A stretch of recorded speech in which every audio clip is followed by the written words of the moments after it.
kan, berat kan pertanyaannya. Kebersamaan. Kebersamaan. Kita benar-benar diuji ya komitmennya. Komitmen ketika awal menikah gitu loh. Selama pandemi kan bertahan hidup, entah gimana caranya tuh, ya kan? Jadi banyak menyadari bahwa aku bisa nih ternyata kayak gini ya, bisa masak ternyata kayak gitu loh. Oh bisa buat kue ini ternyata. Oh ternyata bisa buat hampers nih ternyata. Oh gitu ya gitu. Sama suami itu jadi kayak sebenarnya ada banyak hal banget sih yang suka dukanya banyak banget, dan itu bener-bener saling mengenal kali ya. Jadi mengenal diriku sendiri, mengenal suami juga semakin mengenal gitu. Pastinya nilai kebersamaan ya Pak. Oh iya. Dan time together. Kebersamaan gitu ya.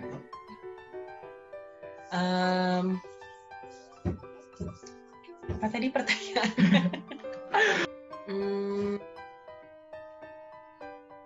Lebih gimana, belajar untuk menghargai kebersamaan sih.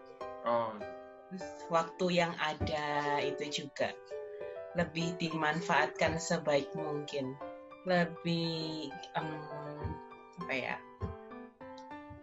ya akhirnya lebih menghargai dengan apa yang kita miliki saat ini sih. Jadi lebih bersyukur dengan apa yang kita punya saat ini, menikmati apa yang ada. Saya terlalu pede untuk menghadapi tantangan dalam keluarga pernikahan. Nah, di masa pandemi ini, yang saya rasa udah settle dengan istri saya, Desi, dengan anak-anak saya, ternyata jadi berantakan lagi istilahnya di masa pandemi. Jadi ada nilai-nilai seperti toleransi itu levelnya naik terus levelnya. Buat kita sebagai suami istri, sebagai orang tua dan anak, toleransi itu naik terus. Nah, prinsip-prinsip seperti itu yang mau nggak mau, saya sama Desi mesti belajar dan cepat belajar dan langsung lakukan. Karena apa? Karena anak melihat kita. Jadi selama pandemi kan saya lebih banyak di rumah nih. Nah, terus pasti ada baru, konflik baru yang tadinya sudah settle, tapi karena saya lebih lama di rumah, pasti ada perubahan. Apalagi dari pandemi itu sendiri ya. Nah, kita berubah, karena pandemi kita berubah. Yang dulu saya sama Desi udah settle, nyaman. Setelah pandemi, kita masing-masing berubah. Terlepas arahnya, satu ke kiri, satu ke kanan, atau sama-sama berubah, nah itu yang perlu kita sesuaikan. Dan anak-anak melihat itu. Makanya kita mesti menyelesaikan cepat dengan diri sendiri, dengan Tuhan, dengan pasangan, agar anak-anak bisa belajar.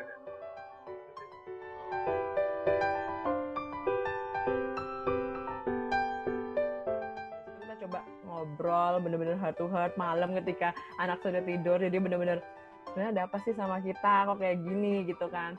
Kita di awal pandemi pasti berantakan, terutama anak-anak Zoom nih ya, yang berkesan itu adalah lebih tepatnya kita nggak ngapa-ngapain.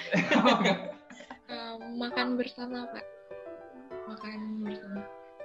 Awal-awal ya itu kita tuh jarang banget teleponan dulu waktu sebelum pandemi. Beberapa waktu lalu, waktu itu pas pandemi awal-awal, kita tuh sering video call kayak gitu. Karena kan juga banyak yang WFH kan, kayak gitu. Saudara-saudara juga banyak yang WFH. Terus ya itu ada waktu 1 minggu lah setidaknya sekali untuk video call gitu. Meskipun jauh, meskipun nggak jarang ketemu, tapi bisa ketemu lewat udara. Ketika Ben waktunya begadang, terus suami udah mulai WFH, WFO gitu. Biasanya nih kerja di kantor tuh kan nggak ada gangguan. Maksudnya ya udah kerja di kantor, dan tiba-tiba harus bentar, ini dong tolong jagain bentar, aku mandi ya. Tolong bentar. Karena kan aku merasa ada partner. Nah sementara dia kok jadi gini ya, kok jadi diricui, dan itu sempet sih membuat kita tuh kayak nangis bareng. Terus akhirnya mencoba mencari ujungnya ini kenapa.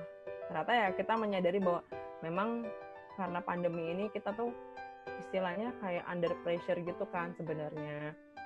Dan tanpa kita sadari kena lah orang-orang di sekitar kita. Kalau kita nggak bisa kontrol emosi kita, ngontrol diri kita, akhirnya yang kena ya orang-orang sekitar. Dan dari situ kita coba ngobrol bener-bener heart to heart malam ketika anak sudah tidur, jadi bener-bener sebenarnya ada apa sih sama kita kok kayak gini gitu kan.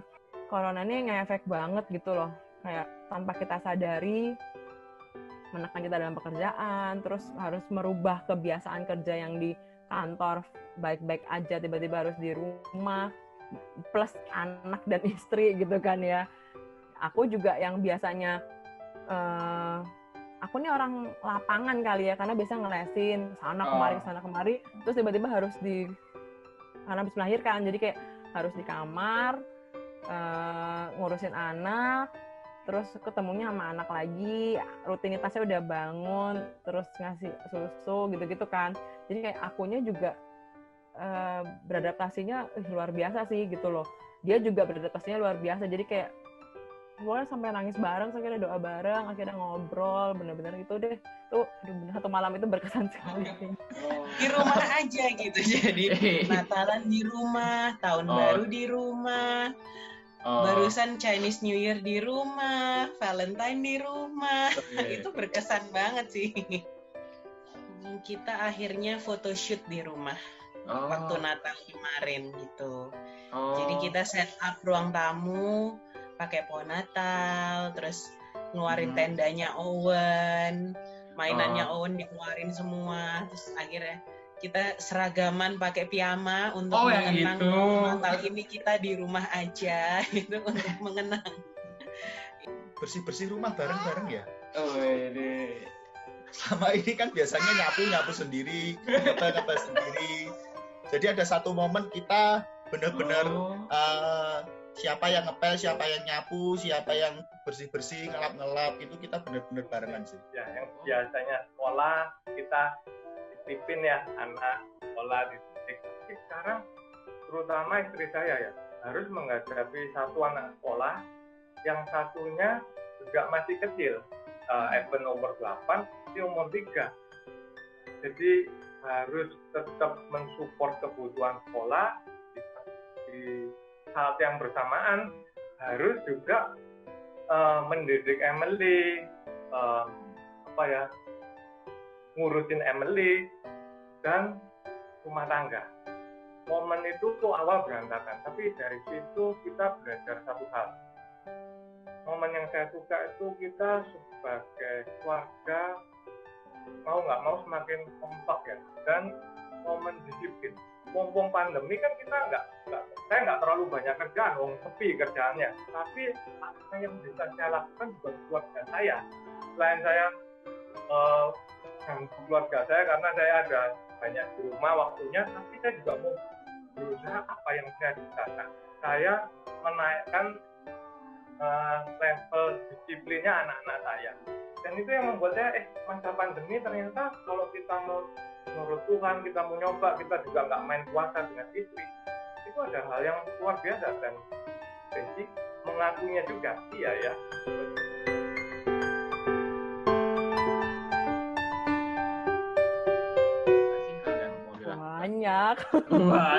Banyak.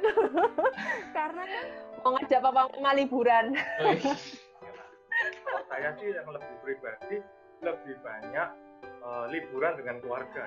Aduh, kalau setelah corona ini berakhir, terus pengennya tuh ibadah onsite dong, kayak gitu loh. Karena itu ngaruh banget. Maksudnya bener-bener itu kita kayaknya mungkin kalau dulu ya, karena nggak pandemi, kayak ngerasa ibadah tuh kayak rutinitas ya. Begitu kayak Tuhan ngambil semua itu kebebasan kita untuk beribadah, udah langsung kayak segininya ya, kita tuh rindu banget ya, pengen banget di gereja onsite muji Tuhan, bener-bener kayak mengekspresikan apa ya, semua pergumulan kita, kerinduannya kita gitu loh.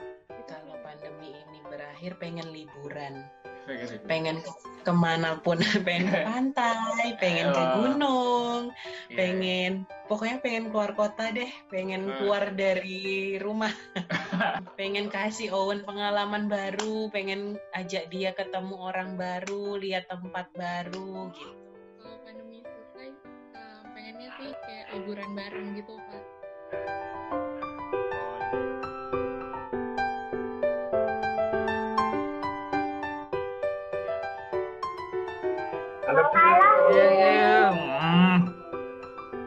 Iya. Thank you Pak Randy. Yuk. Oke, yuk hitung. 1, 2, 3, go. I love you. Wah, siap, mantap. Fani sayang papa mama. Fani tahu bahwa Fani tidak bisa memilih di keluarga seperti apa Fani dilahirkan. Tapi yang Fani tahu bahwa papa mama sayang sama Fani dan papa mama punya cara sendiri untuk mengasihi anak-anak dan Fani belajar untuk mengasihi mama dengan cara yang seperti mama ajarkan ke Fani. I love you. Oh yeah. Thank you. Udah foto ya, udah aku foto. I love you papa mama dan Bang Gilbert.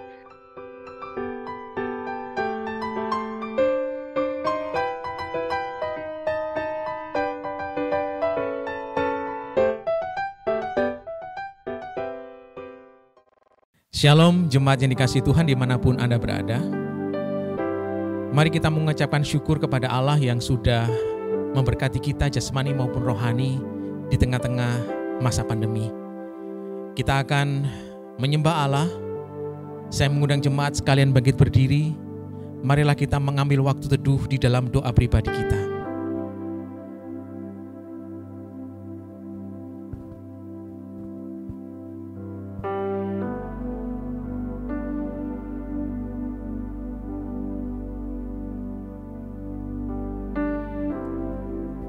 Jemaat yang terkasih, marilah kita mengarahkan hati kita kepada undangan Allah Tritunggal yang sudah menciptakan, menebus, dan memelihara hidup kita. Marilah kita menyembah Allah dengan sebuah keyakinan bahwa pertolongan kita ialah datang dari Allah pencipta langit dan bumi. Dia adalah Tuhan yang tidak pernah meninggalkan pekerjaan tangannya buat kita. Kiranya turun atas kita berkat dan damai sejahtera yang menyempurnakan ibadah kita yang dibuka di dalam nama Allah Bapa, Putra, dan Roh Kudus. Amin. Jemaat dipersilakan duduk kembali. Shalom saudara-saudara. Ibrani 12 ayat 28 berkata, jadi karena kita menerima kerajaan yang tidak tergoncangkan, marilah kita mengucap syukur dan beribadah kepada Allah menurut cara yang berkenan kepadanya dengan hormat dan takut.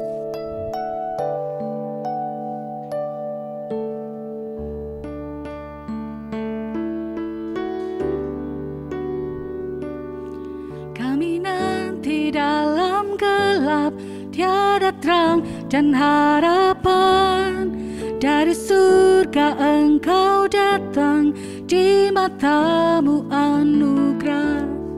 Tu genapi nubuatan, firman lahir ke dunia, dari tahta yang mulia ke palungan yang hina.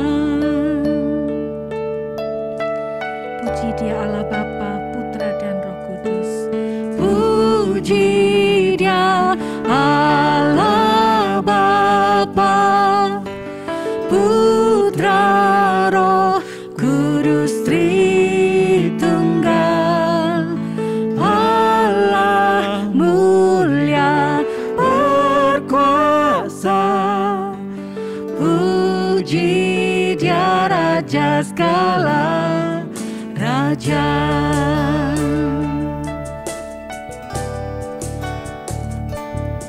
Untuk kerajaan yang kan datang dan menyambut yang hilang, untuk selamatkan umatnya, kau rela disalibkan. Meski dalam deritamu kau lihat kemenangan, agar kita diselamatkan, Yesus Dia dikorbankan.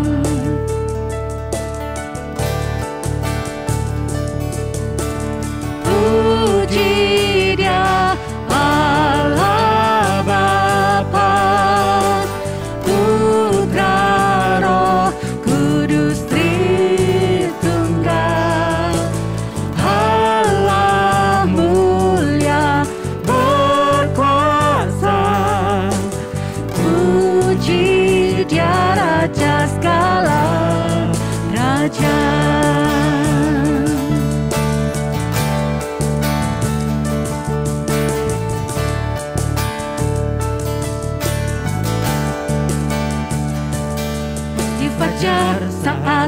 Kau bangkit, surga hening menunggu.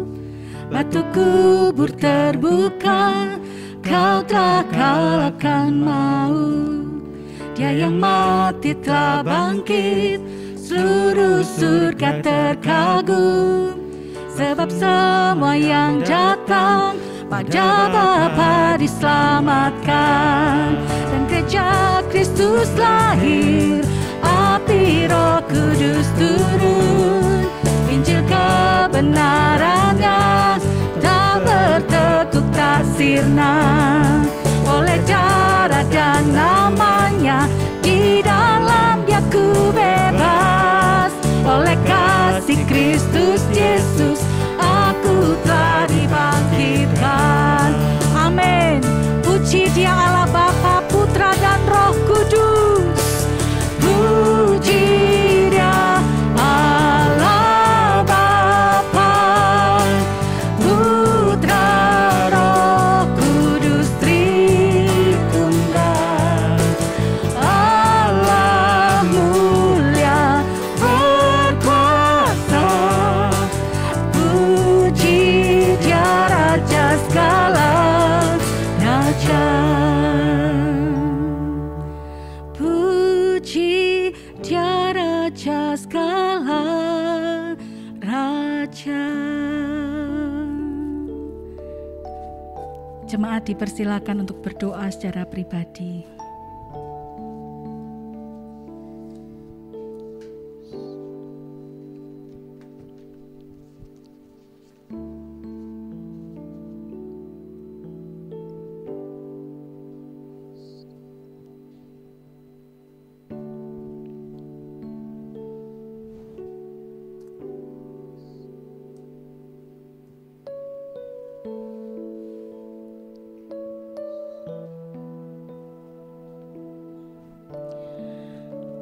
Kami memuji kebesaran kuasa dan kasih-Mu ya Tuhan.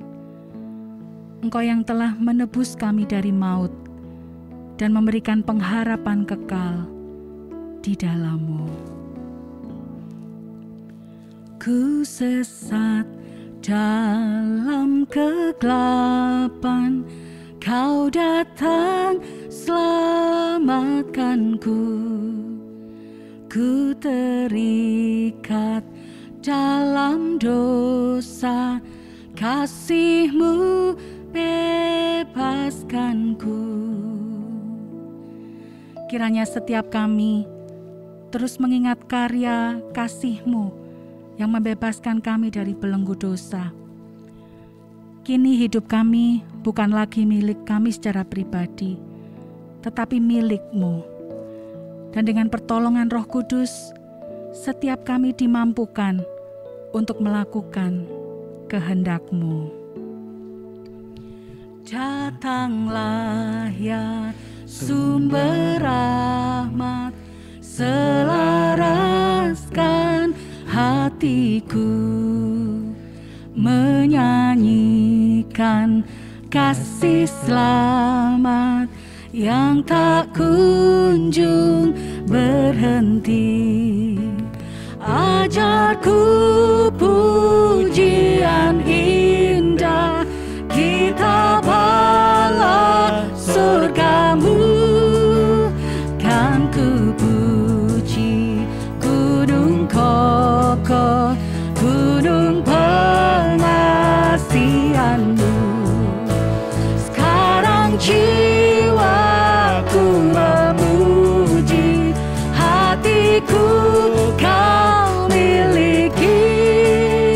Anugerah-Mu bersamaku sampai akhir hidupku. Kebaikan-Mu mengejarku, anugerah-Mu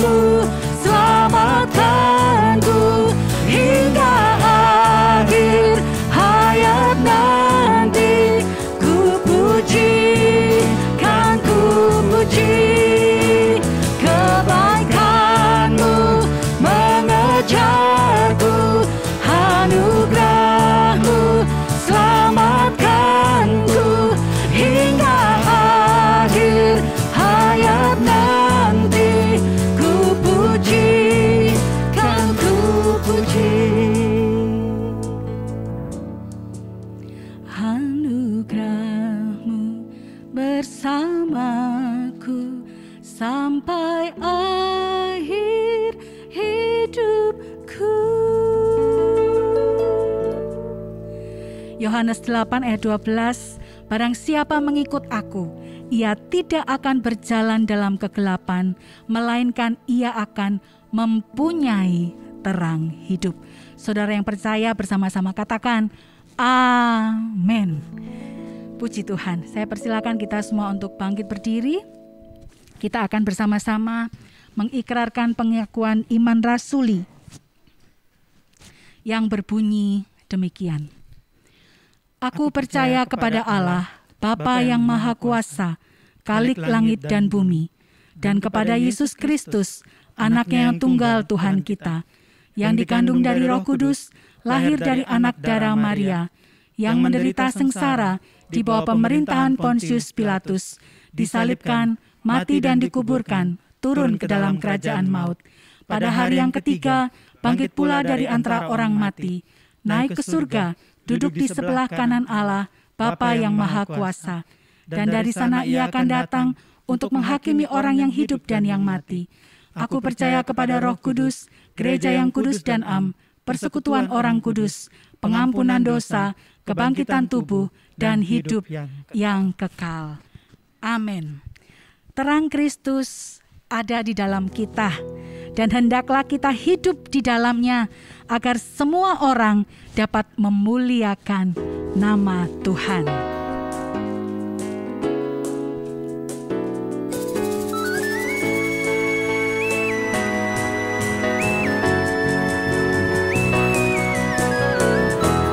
Kau Tuhan yang mulia, turun ke dunia untuk tebus segala dosa.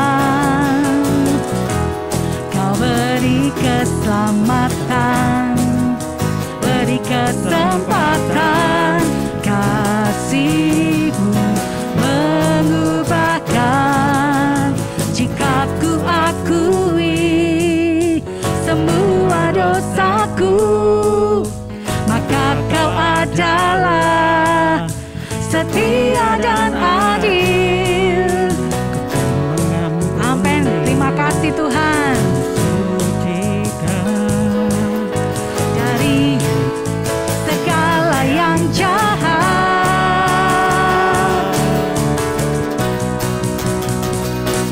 tak mau ku hidup bagi dunia ini lagi.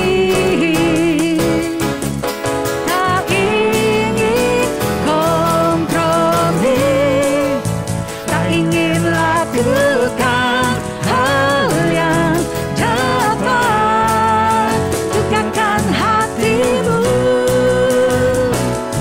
Tak mau ku hidup di luar tutur kata firman-Mu yang telah bebaskanku. Yesus, kebenaran-Mu adalah pilihanku. Ya saudara, mari sambil bertepuk tangan kita memuji Tuhan.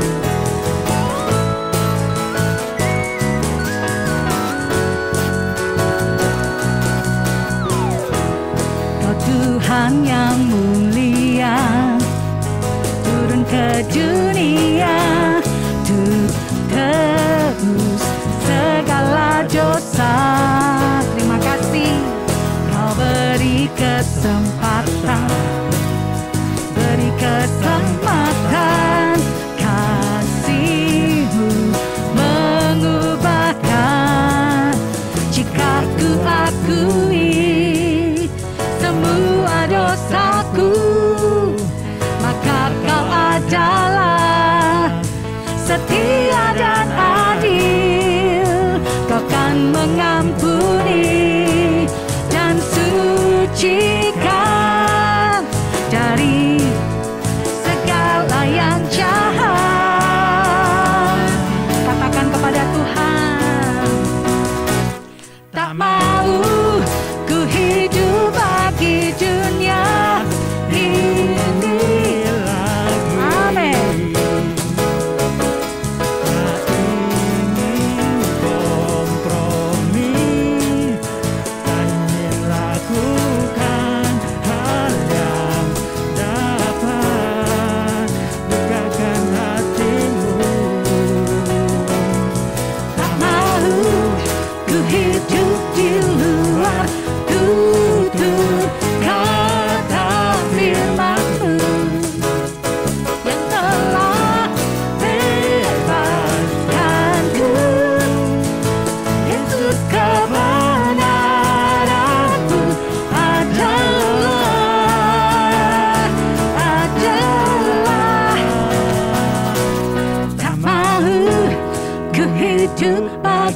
dunia ini lagi.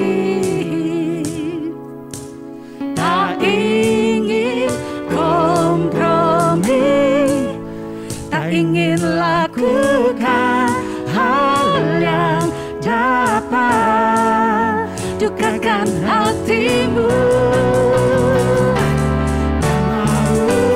Ku hidup di luar tutur kata firman-Mu yang telah bebaskanku.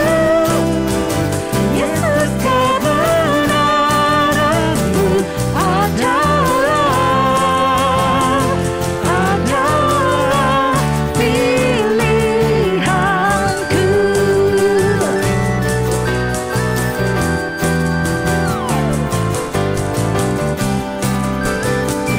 Kebenaran Yesus, melakukan kehendak Yesus menjadi pilihan kita umat percaya.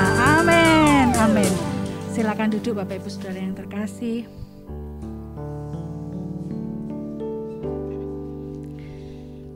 Firman Tuhan menjadi penuntun dan kekuatan bagi kita untuk menjadi saksi kasih-Nya.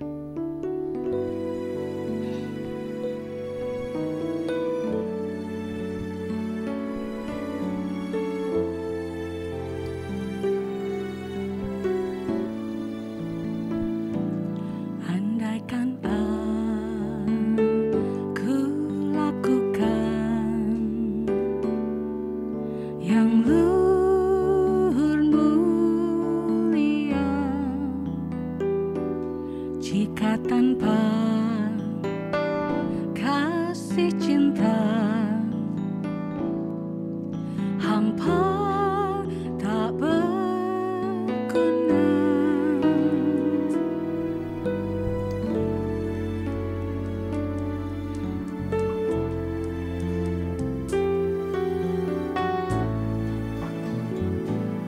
Andaikan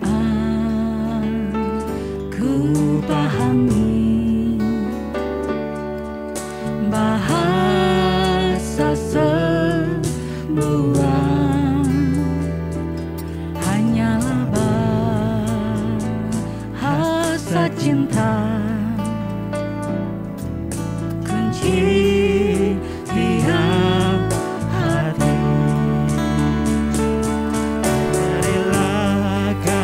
Ajari setiap kami bahasa cinta-Mu, agar kami dekat padamu ya Tuhanku.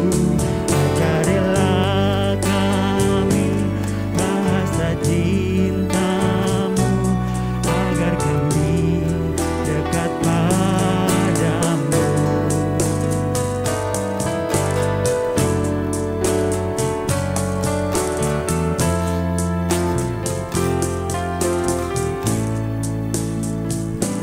Cinta itu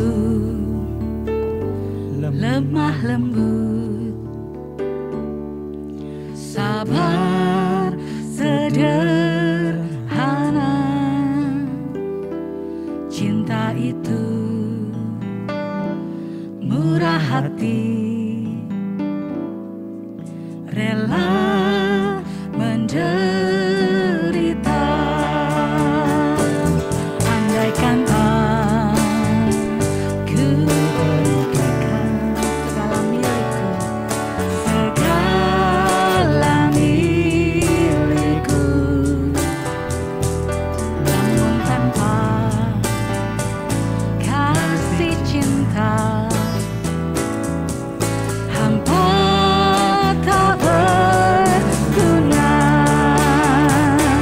Ajarilah kami bahasa cinta-Mu, agar kami dekat padamu ya Tuhanku. Ajarilah kami bahasa cinta-Mu, agar kami dekat padamu. Ajarilah kami bahasa cinta-Mu, agar kami dekat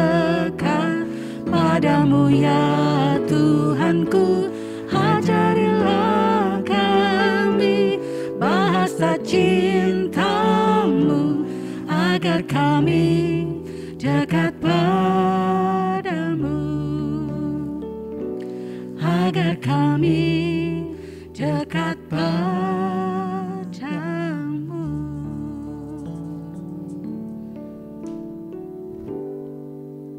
Mari kita berdoa.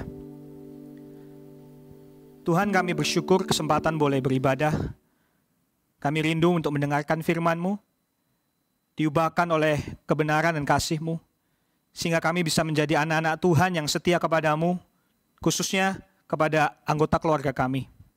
Tolong kami ya Tuhan untuk bisa membuka hidup kami, mau diubahkan, mau dibentuk, mau ditegur, mau dihibur, sehingga saat kami mengasihi keluarga kami, kasih Kristus dan kebenaran Kristus terpancar melalui tindakan dan perkataan kami. Tolong kami ya Tuhan untuk bisa menikmati firman pada hari ini. Mampukan hamba-Mu yang lemah terbatas berdosa ini, sehingga dapat memberikan firman dengan jelas untuk semua yang mendengarkan. Terima kasih Tuhan Yesus, di dalam nama-Mu kami berdoa. Amin. Shalom Bapak Ibu semua, saya minta izin untuk melepaskan masker, dan supaya lebih mudah berbicara, berkhotbah di depan Bapak Ibu sekalian. Dan kami di sini juga sudah menjaga jarak antara saya dan penata layan di tempat ini, semua sesuai dengan protokol kesehatan. Bapak Ibu sekalian, kalau masih ingat kita masih dalam ibadah bulan keluarga, dan saya mau melanjutkan tema keluarga kita di bulan ini. Saya ingin mulai dengan sebuah kisah. Suatu hari ada seorang hamba Tuhan dan jemaat sedang nyetir. Pendetanya nyetir, Bapak Ibu. Kemudian entah kenapa di-stop sama polisi. Pendetanya kemudian menurunkan jendelanya, polisinya minta keterangan dan lain sebagainya. Dan sang pendeta kemudian menjawab begini kepada Pak polisinya. Saya pendeta, ada orang sakit di rumah sakit. Langsung mendengar itu Pak polisinya minta maaf kalau sudah menghentikan mereka, tidak jadi ditilang, kemudian dilepaskan oleh Pak polisi ini. Nah kemudian Bapak Ibu, mereka akhirnya bisa lanjut perjalanan. Nah si jemaat bingung, loh Pak, kita mau ke rumah sakit, emang ada jemaat yang sakit? Kemudian sang pendeta menjawab, enggak tuh, saya kan cuma bilang, saya pendeta. Lalu rumah sakit kan banyak orang sakit. Pak polisinya aja yang asumsi sendiri. Bapak Ibu, itu hitungannya apa ya? Nipu tapi jujur atau jujur tapi nipu ya? Nah terserah deh Bapak Ibu menangkapnya gimana, tapi di sini kita melihat ya akal-akalannya orang luar biasa ya, menyiasati kewajiban, dalam konteks ini menyiasati kewajiban bayar tilang gitu kan ya, menyiasati kewajiban dengan sebuah kebajikan atau kebaikan. Nah akal-akalan yang sama bisa loh kita terapkan kepada anggota keluarga kita. Kita tahu ya harus mengasihi keluarga. Sudah dikhotbahin pula 2 minggu pentingnya mencintai anggota keluarga kita. Tapi kita tahu mengasihi mereka itu nggak mudah. Kita ingin menghindar, kita ingin care tapi minimal aja lah, melakukan usaha yang paling sedikit. Tapi repotnya kalau kita nggak peduli, kita merasa bersalah bukan? Masa sih saya orang Kristen nggak bantu papa, nggak bantu mama gitu kan ya. Kalau kita nggak peduli, budaya akan mengecam kita, anak durhaka. Apalagi kan kita budaya Asia yang punya nilai-nilai kolektivistik ya. Lalu bagaimana? Kita bisa menyiasati dengan kedok kebaikan, bahkan dengan menggunakan nama Tuhan. Kita menghindari kebaikan, mengasihi keluarga, dengan kebaikan lain, agar kita nggak disangka orang jahat. Karena alasannya baik, kita merasa udah benar. Tetapi akhirnya kita malah jatuh ke dalam dosa yang lebih parah. Tuhan dihina, keluarga kita ditelantarkan. Nah, bagaimana ya Bapak Ibu kita mengatasi hati kita yang suka cari celah, suka akal-akalan, hitung-hitungan, nggak cuma dengan Tuhan, tetapi dengan diri kita sendiri. Untuk itu, mari kita buka teks kita hari ini di Matius 15, ayat yang pertama sampai ayat yang ke-9. Matius 15, ayat pertama sampai ayat yang ke-9, di mana kita menemukan sebetulnya tidak ada celah, tidak ada alasan yang kita dapat gunakan untuk menelantarkan keluarga kita. Matius 15 ayat 1-9 berbunyi demikian. Kemudian datanglah beberapa orang Farisi dan ahli Taurat dari Yerusalem kepada Yesus dan berkata, "Mengapa murid-muridmu melanggar adat istiadat nenek moyang kita? Mereka tidak membasuh tangan sebelum makan." Tetapi jawab Yesus kepada mereka, "Mengapa kamu pun melanggar perintah Allah demi adat istiadat nenek moyangmu? Sebab Allah berfirman, hormatilah ayahmu dan ibumu, dan lagi, siapa yang mengutuki ayahnya atau ibunya pasti dihukum mati. Tetapi kamu berkata, barang siapa berkata kepada bapaknya atau kepada ibunya, apa yang ada padaku yang dapat digunakan untuk pemeliharaanmu, sudah digunakan untuk persembahan kepada Allah. Orang itu tidak wajib lagi menghormati bapaknya atau ibunya. Dengan demikian, firman Allah kamu nyatakan tidak berlaku demi adat istiadatmu sendiri. Hai orang-orang munafik, benarlah nubuat Yesaya tentang kamu bangsa ini memuliakan aku dengan bibirnya, padahal hatinya jauh daripadaku. Percuma mereka beribadah kepadaku, sedangkan ajaran yang mereka ajarkan ialah perintah manusia. Amin. Bapak Ibu, di dalam teks kita akan melihat 3 bagian. Kita akan melihat pertama serangan dari orang Farisi kepada Yesus. Kemudian kita akan melihat serangan balik Tuhan Yesus kepada mereka. Dan terakhir kita akan melihat konklusi Yesus, kemudian implikasinya dalam kehidupan keluarga kita. Nah, Bapak Ibu, di sini kita melihat pertemuan Yesus dengan orang Farisi dan ahli Taurat. Sebetulnya bukan sesuatu yang baru. Kita tahu ya, mereka sering clash. Terakhir kali di Matius pasal 12, mereka berantem nih mengenai hari Sabat. Dan pada saat itu Yesus menyembuhkan orang kerasukan setan. Sehingga orang-orang Farisi bahkan sampai menuduh Yesus berasal dari setan. Dengan kata lain, pada saat kita sampai di chapter ini, Yesus itu sudah seorang figur yang tidak lepas dari kontroversi. Nah, kali ini Yesus itu didatangin, Bapak Ibu, oleh orang Farisi, ahli Taurat dari Yerusalem. Nah, ini bedanya. Dari pusat langsung. Lebih berbobot, lebih serius nih. Kalau sebelumnya itu mungkin Yesus dapat bad review ya dari pendeta lokal gitu kan ya, dikritik oleh rekan-rekan satu kota. Kali ini dia akan mendapat bad review ya dari pastor Gram nasional gitu ya, mungkin dari skalanya lebih nasional. Dan itulah yang kita lihat di ayat yang pertama dan ayat yang kedua. Serangan orang Farisi kepada Yesus dikatakan, "Mengapa murid-muridmu melanggar adat istiadat nenek moyang kita?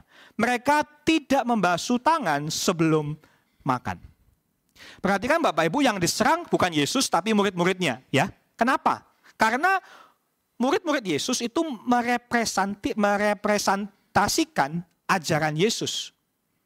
Para murid dituduh melanggar yang dinamakan tradisi nenek moyang, adat istiadat nenek moyang, yaitu tidak membasuh tangan. Nah, tentu Bapak Ibu zaman pandemi gini ya, kalau ngomongin basuh tangan, cuci tangan tuh sensitif ya. Membasuh tangan tuh bisa perbedaan antara hidup dan mati. Tetapi tentu saja di sini yang dipikirkan orang Farisi bukan protokol kesehatan. Karena begini Bapak Ibu, untuk orang Yahudi, hukum Taurat, firman Allah itu dibagi menjadi 2 bagian. Bagian pertama adalah hukum tertulis, yaitu Taurat itu sendiri. Bagian yang kedua adalah hukum lisan, oral law. Jadi ada written law, tertulis, ada oral law yang diucapkan, lisan. Nah, tradisi atau adat istiadat nenek moyang ini adalah kumpulan dari hukum-hukum lisan, aturan-aturan yang diturunkan dari generasi ke generasi. Interpretasi dari para ahli-ahli Taurat yang turun-temurun. Nah, isinya apa? Isinya adalah aturan-aturan rumit Bapak Ibu yang mencakup seluruh kehidupan supaya orang Yahudi itu mentaati Taurat. Nah, misalnya yang terkenal itu banyak aturan tentang hari Sabat. Kalau hari Sabat misalnya kamu melangkah lebih dari 50 langkah itu sudah melanggar. Kalau hari kudus misalnya orang boleh makan tapi nggak boleh masak. Orang boleh kasih perban kalau luka tapi nggak boleh kasih obat. Wanita juga nggak boleh misalnya lihat cermin, karena kalau lihat cermin nanti ada rambut putih, rambutnya abu-abu, kemudian tergoda untuk mengambilnya, memetiknya, itu terus masuk kerja juga nggak boleh. Jadi begitu banyak aturan-aturan yang rumit, yang aneh seperti ini. Tradisi, adat istiadat. Nah, mungkin dari kita mendengarkan kata adat istiadat atau tradisi itu cenderung punya reputasi yang buruk ya. Terutama mungkin di kalangan orang remaja, anak-anak muda. Tradisi itu terkesan membosankan, membebani, nggak relevan. Kalau bahasa saya jelimet gitu ya, kompleks lah macam-macam. Tapi sebetulnya Bapak Ibu, kata Yunani adat istiadat, paradosis di sini, itu juga punya loh makna positif. Pernah dipakai oleh Paulus misalnya untuk menggambarkan ajaran Injil yang diteruskan, jadi paradosis ada istiadat yang diteruskan kepada gereja mula-mula. Dengan kata lain, tidak semua tradisi itu jelek. Tradisi jika digunakan dengan tepat sangat berguna. Menurut saya Bapak Ibu, kekuatan utama di tradisi itu ada di kejelasan, clarity. Kejelasan dalam bertindak, saya harus ngapain. Tradisi atau adat istiadat memberikan peraturan yang jelas. Misalnya kan peraturan yang kita bicarakan di sini kan menghormati orang tua. Oke, bagus tuh peraturannya. Tapi caranya gimana? Nah, adat istiadat membantu untuk kita tahu action yang konkret. Misalnya Bapak Ibu kalau di keluarga saya ya, keluarga kami itu punya kebiasaan tuh kalau ada yang ulang tahun, pagi-pagi tiba-tiba sudah ada banyak karangan bunga dikirim dari berbagai macam sanak saudara. Jadi langsung tulis happy birthday dari keluarga ini, keluarga ini, keluarga ini. Itu salah satu cara untuk menghormati keluarga. Jadi kalau ulang tahun pasti banyak bunga di rumah. Tinggal nggak tahu bunga asli atau bunga palsu itu beda-beda ya. Atau mungkin di tradisi keluarga lain, misalnya di budaya Tionghoa, angpau misalnya itu anak yang sudah berkeluarga juga memberikan angpau, amplop merah itu ya Bapak Ibu, kepada orang tua. Jadi bukan cuman kita muda-muda dapat angpau, tapi yang mereka yang sudah bekerja juga memberikan angpau kepada orang tua. Nggak penting jumlahnya, tetapi itu bentuk penghormatan. Nah, poin saya Bapak Ibu adalah memberikan kita action yang jelas, bukan? Itu kekuatan dari adat istiadat sebetulnya. Sehingga sebetulnya tradisi yang baik membentuk kita menjadi pribadi yang lebih baik. Tradisi yang baik mengingatkan kita, identitas kita. Oke, saya orang Kristen itu melakukan ini. Tradisi yang baik akan melindungi kita dari godaan, memberikan kita kekuatan pada saat datang penderitaan. Tradisi yang baik. Nah, masalahnya di sini yang terjadi adalah tradisi yang digunakan dengan salah, disalahgunakan. Serangan orang Farisi, Bapak Ibu, adalah aturan membasuh tangan sebelum makan. Nah, ini mungkin terdengar aneh ya, emang kenapa mesti cuci tangan, basuh tangan? Ini kemungkinan cuma dibasuh saja, nggak pakai sabun, ya, membasuh bukan mencuci, gitu kan ya. Nah, gini Bapak Ibu, bisa saja mereka itu menyentuh sesuatu atau orang-orang tertentu yang najis, walaupun mereka nggak sadar. Pada saat mereka menyentuh sesuatu yang najis, tangan mereka jadi najis. Pada waktu mereka makan, makanannya jadi najis. Pada saat makanan itu masuk ke tubuh mereka jadi najis dan orang itu menjadi najis. Makanya harus membasuh tangan untuk menyucikan diri. Ini sebagai bentuk pemurnian, purity. Ya. Nah, mungkin buat Bapak Ibu tradisi ini kedengaran membingungkan ya, karena orang modern itu kalau mendengar kata najis itu konotasinya pelanggaran moral, ya kan? Najis, suka selingkuh misalnya gitu kan ya. Jadi konotasi najis itu ada sifatnya punya bobot moral. Tetapi kalau kita melihat di budaya orang Yahudi kuno, khususnya di Perjanjian Lama, banyak hal Bapak Ibu yang membuat orang Israel itu bisa najis, yang tidak ada hubungannya sama sekali dengan moralitas. Seperti yang contohnya kalau berhubungan intim suami istri itu bisa tanda kutip dianggap najis. Kalau seorang wanita melahirkan itu dianggap najis juga, begitu ya. Jadi makanya mencuci tangan ini dipakai sebagai semacam ritual upacara untuk memurnikan dari kenajisan seperti itu. Bahkan kalau kita melihat beberapa tulisan Yahudi kuno, dikatakan kalau kita gagal membasuh tangan, itu dosa yang sangat serius. Ada satu kutipan yang berbicara begini, kalau kamu makan roti tanpa membasuh tangan, itu sama seperti kamu sudah tidur dengan PSK. Saya juga bingung nyambungnya gimana. Tapi di situ sedang ditunjukkan bahwa ini itu serius. Kamu harus mentaati tradisi atau adat istiadat kami. Maka Bapak Ibu sekali lagi untuk menjelaskan, bukan masalah kebersihan. Cuci tangan itu bukan masalah kebersihan, walaupun tentu membantu ya, karena pada zaman itu kondisi jalan berdebu dan segala macam gitu ya. Yesus juga membasuh kaki. Tentu ada faktor kebersihan, tapi saya rasa lebih masalah kesucian, purity. Maka pada saat orang Yahudi itu mencuci tangan, membasuh tangan sebelum makan, itu sebetulnya adalah tanda kekudusan. Dengan membasuh tangan, mereka sedang berkata begini, I love scripture. Saya mengasihi firman Tuhan. Saya menghormati Taurat Allah. Seperti itu Bapak Ibu.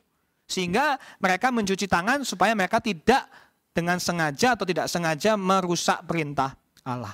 Nah, di sini pada saat orang Farisi menyerang murid-murid Yesus sedang tidak membasuh tangan, mereka sebetulnya sedang menyerang Yesus. Seakan-akan Yesus itu guru yang menyesatkan, guru yang kurang rohani. Saya masih ingat Bapak Ibu, ada seorang teman tanya kepada saya, kamu habis ngapain? Oh iya nih, habis selesai nonton sama teman-teman gereja gitu. Oh, nonton apa? Itu loh, The Quiet Place. Bapak Ibu tahu ya, Quiet Place itu film horor di beberapa tahun lalu kayaknya terkenal banget. Wah, waktu saya bilang saya habis nonton film horor, langsung dia kaget, berubah itu nadanya. Langsung dia ngomong, emang boleh ya orang Kristen nonton film horor? Kamu kan pendeta, kok kamu ngebolehin? Nah ini perbincangannya bisa panjang, tapi di sini kita bisa melihat ya serangannya seperti itu. Poin saya Bapak Ibu adalah kita harus serius mentaati firman Allah. Tetapi kita harus berhati-hati menerapkannya terlalu jauh.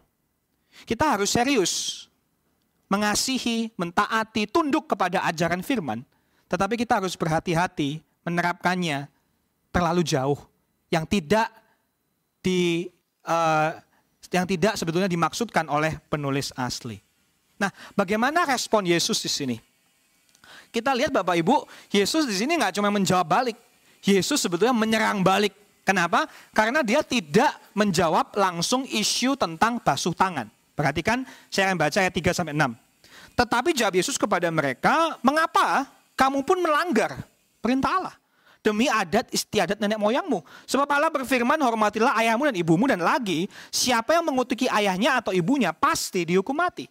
Tetapi kamu berkata, barang siapa berkata kepada bapaknya atau kepada ibunya, apa yang ada padaku yang dapat digunakan untuk pemeliharaanmu, sudah digunakan untuk persembahan kepada Allah. Orang itu tidak wajib lagi menghormati bapaknya atau ibunya. Dengan demikian, firman Allah kamu nyatakan tidak berlaku demi adat istiadatmu sendiri. Perhatikan Bapak Ibu ya, Yesus ini nggak jawab, gini loh ya orang Farisi ahli Taurat, basuh tangan tuh begini. No. Dia langsung menyerang balik dengan menjawab akar masalahnya. Akar masalahnya adalah kadang tradisi-tradisi buatan manusia yang harusnya dipakai untuk mentaati firman sedang disalahgunakan sehingga hasilnya melanggar firman Tuhan yang mereka mau taati. Orang melanggar firman Tuhan itu macam-macam alasannya, ya. Mereka bisa melanggar karena nggak tahu, karena nggak ngerti, karena malas, karena tidak peduli dengan kebenaran firman.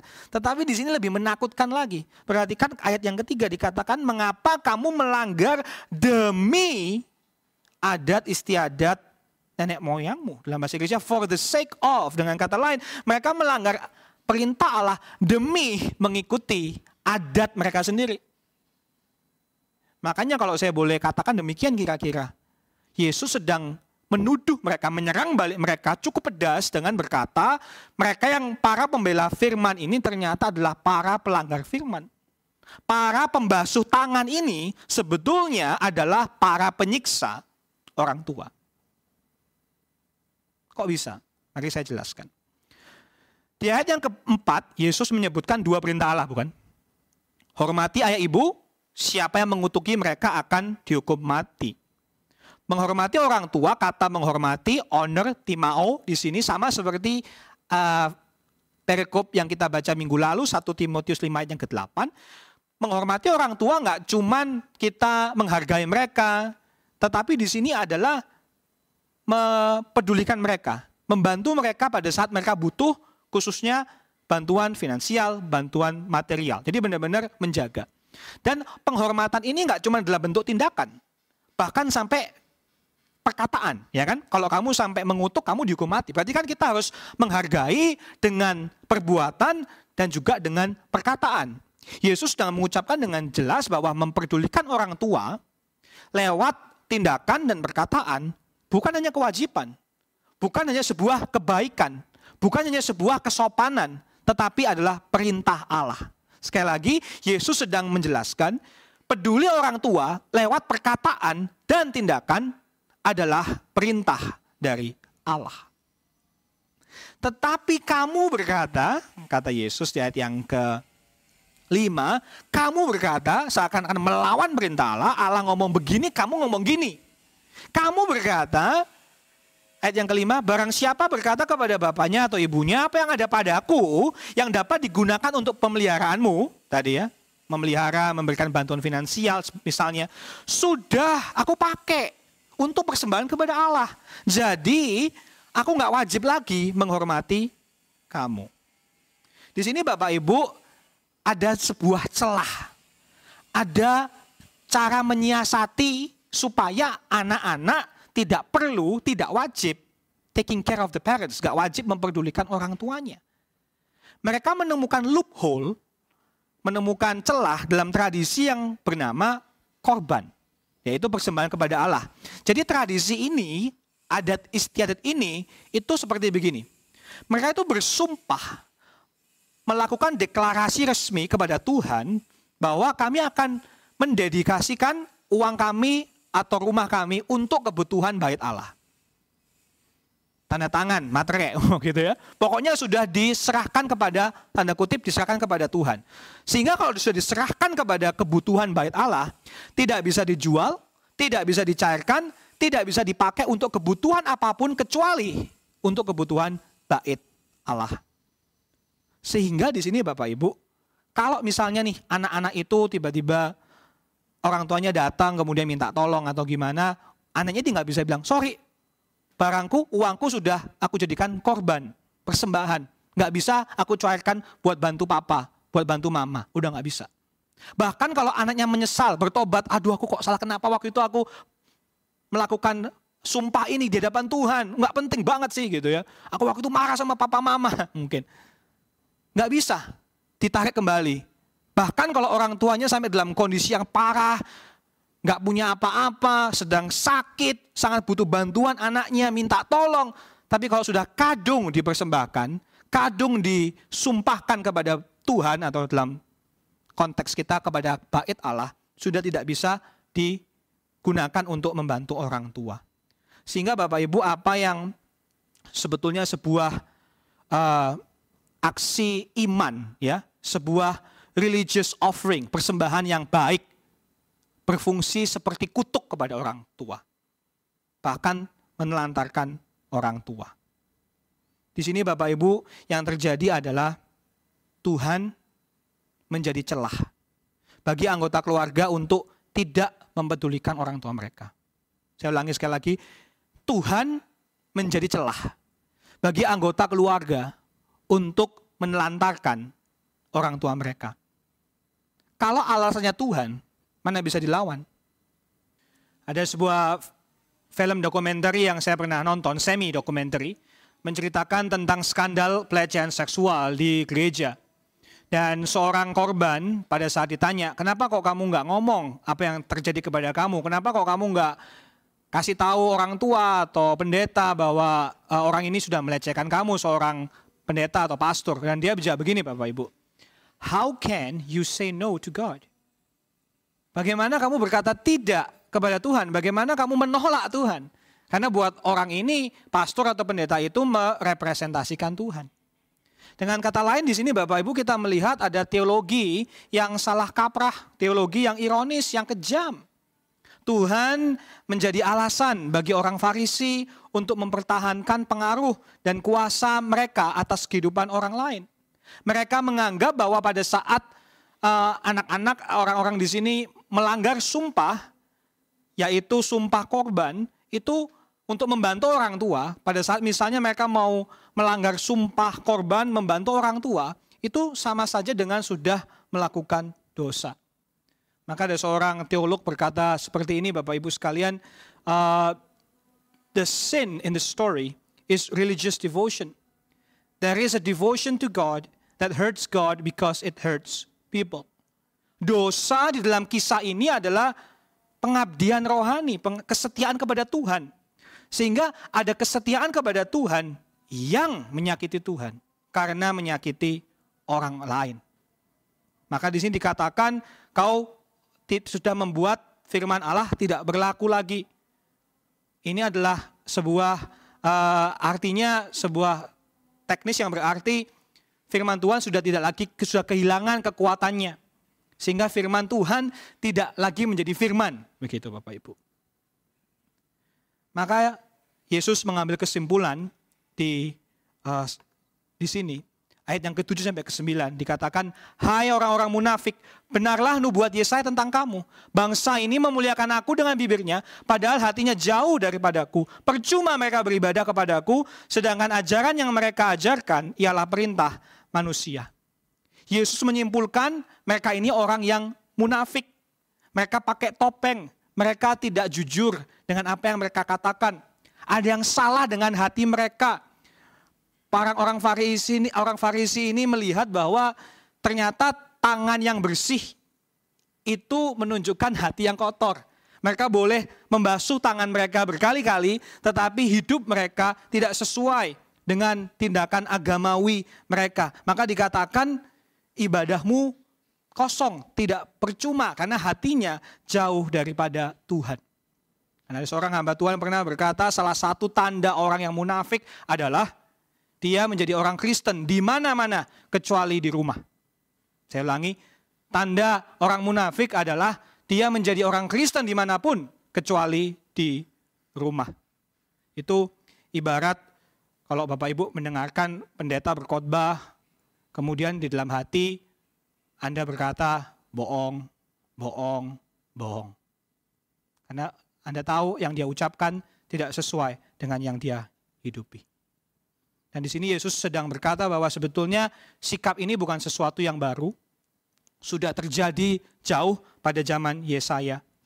Dan yang sedang digambarkan di sini adalah pada saat zaman Yesaya Bapak Ibu itu ada seorang imam, gambarnya seorang imam yang mempersembahkan korban sembelihan kepada Tuhan.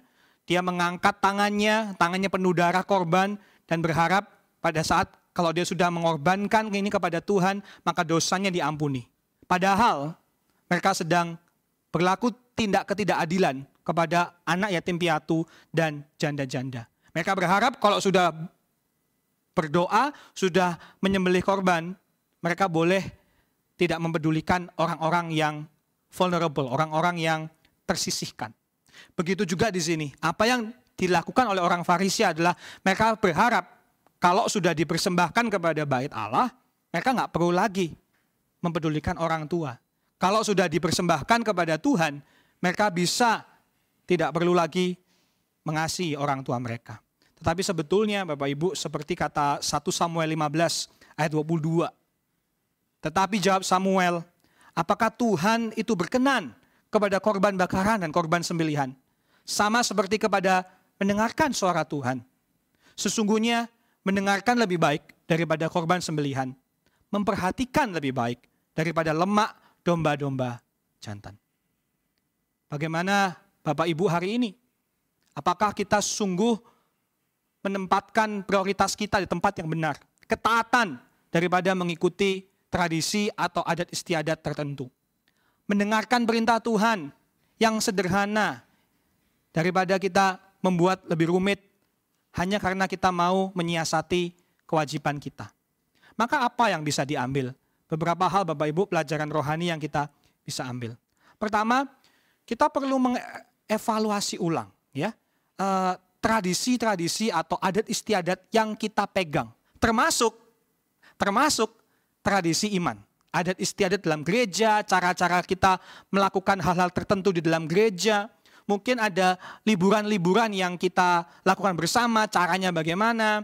Atau mungkin juga ada beberapa ayat-ayat di Alkitab yang ditafsirkan dengan cara-cara tertentu, dengan cara-cara tradisional yang sebetulnya merendahkan atau menghancurkan pihak-pihak tertentu. Kita harus berani mengevaluasi ulang tradisi, adat istiadat yang sudah mungkin bertahun-tahun lamanya di sebuah gereja atau di sebuah organisasi kerohanian.